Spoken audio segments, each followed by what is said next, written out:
என்னோட நல்ல நேரம் சேனலுக்கு உங்கள வரவேற்கிறதுல ரொம்பவுமே மகிழ்ச்சி. 300 ஆண்டுகள் கழித்து மகா சிவராத்திரியில் உருவாகும் 8 அரிய யோகங்கள் இந்த 6 ராசிக்கு வந்து ஜாக்பாட் அடிக்கப்போது. மும்மூர்த்திகள்ல ஒருவரான சிவபெருமானுக்கு அர்ப்பணிக்கப்பட்ட மிகவும் புனிதமான நாள் தான் மகா சிவராத்திரி. இந்த சிவராத்திரி வந்து ஒவ்வொரு மாதம் வந்தாலும் மாசி மாதத்துல வரும் சிவராத்திரி மிகவும் ஆன்மீக சக்தியை கொண்டது. இந்த வகையில இந்த ஆண்டோட மகா சிவராத்திரி பிப்ரவரி 15ஆம் தேதி வருது.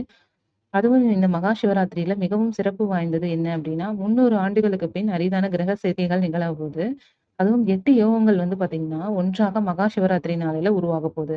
இந்த புதாத்திய ராஜயோகம், அப்புறம் திரிகிரக ராஜயோகம், லட்சுமி நாராயண ராஜயோகம், சுக்ராத்திய ராஜயோகம், நவபஞ்ச ராஜயோகம், அது மட்டும் இல்லாம வியதிப்த யோகம், வாரியன் யோகம், துருவ யோகம் போன்ற உருவங்கள் எல்லாமே வந்து உருவாகப் போகுது. இந்த 8 யோகங்கள் வந்து அரிதா வந்து மகா சிவராத்திரி நாள்ல உருவாகுறதுனால, இந்த ஆண்டோட மகா சிவராத்திரி ஆன்மீக ரீதியா ரொம்பவுமே சக்தி வாய்ந்ததாக இருக்கப் போகுது. இப்படி இருக்கும் இந்த 8 யோகங்களோட தாக்கம் அனைத்து ராசிக்காரர்களுக்கும் வாழ்க்கையில காணப்பட்டாலும், 6 ராசிக்காரர்களுக்கு மட்டும் ரொம்பவுமே வந்து அதிர்ஷ்டமா இருக்கப் போகுது. 300 ஆண்டுகள் கழித்து மகா சிவராத்திரி உருவாகும் இந்த 8 அரிய யோகங்களாக அதிர்ஷ்டம் பெறப்போகும் ராசிக்காரர்கள் யார் யார் அப்படிங்கிறத தெளிவா பார்க்கலாம். முதலாவதா இருக்கறது வந்து பார்த்தீங்கன்னா, மேஷம் தான். மேஷ ராசிக்காரர்களுக்கு மகா சிவராத்திரியில ரொம்பவுமே வந்து நல்ல வளர்ச்சிய வந்து பெறப்போறாங்க.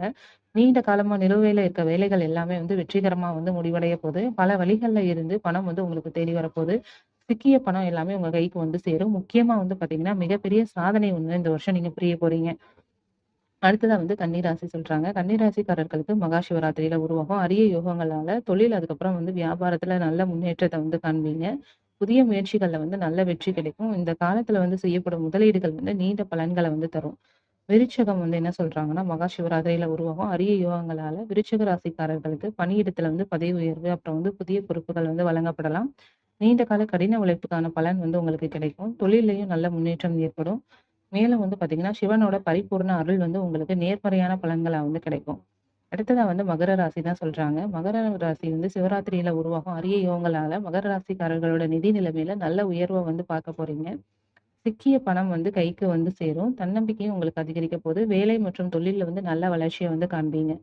கும்ப ராசிக்காரர்களுக்கு மகா சிவராத்திரியில உருவாகும் இந்த சிறப்பான யோகம் வந்து குடும்பத்துல மகிழ்ச்சியையும், அமைதியையும் வந்து தரப்போது. திருமண வாழ்க்கையில இருந்த பிரச்சனைகள் எல்லாமே உங்களுக்கு முடிவுக்கு வரப்போது. உங்களோட மதிப்பும், மரியாதையும் வந்து அதிகரிக்கும். அதுவும் இல்லாம வந்து பார்த்தீங்கன்னா, சிக்கிய பணம் எல்லாமே உங்களுக்கு கைக்கு வந்து சேரப்போகுது. அடுத்ததா வந்து பார்த்தீங்கன்னா, துலாம் ராசி தான் சொல்றாங்க. துலாம் ராசிக்காரர்களுக்கு மகா சிவராத்திரியில உருவாகக்கூடிய இந்த சிறப்பான யோகங்களால தடைப்பட்ட வேலைகள் எல்லாமே வெற்றிகரமா முடிவடையும். பெற்றோர், அதுக்கப்புறம் வந்து பார்த்தீங்கன்னா, வாழ்க்கை துணையோட முழு ஆதரவு உங்களுக்கு கிடைக்கப் போது. தொழில், அப்புறம் வந்து வணிகத்துல நல்ல வளர்ச்சியோட லாபத்த வந்து பெறுவீங்க. ஆக மொத்தத்துல இந்த மகா சிவராத்திரியில இந்த பலன்கள எதிர்கொள்ள போறிய அந்த ராசிகள் என்னென்ன அப்படின்னா, துலாம், அப்புறம் வந்து கும்பம், அப்புறம் மகரம், அப்புறம் விருச்சிகம், அதுக்கப்புறம் கன்னி, அப்புறம் மேஷம். இந்த ராசிக்காரர்கள் தான் வந்து பார்த்தீங்கன்னா, இந்த 8 யோகங்களோட தாக்கங்களால வந்து ரொம்பவுமே வந்து நல்ல வகையில வந்து வளர்ச்சிய வந்து காண போறீங்க. இந்த சிவராத்திரி வந்து பார்த்தீங்கன்னா, இந்த 6 ராசிகளுக்கு மிகவும் வந்து நல்ல பலன்கள் வந்து தரப்போது. இந்த மாதிரியான வீடியோக்களுக்கு தொடர்ந்து நம்மளோட சேனல் தொடர்ந்து பாருங்க. இது எல்லாமே வந்து பார்த்தீங்கன்னா, பொது பலன்களோட அடிப்படையில தான் சொல்லியிருக்கோம்.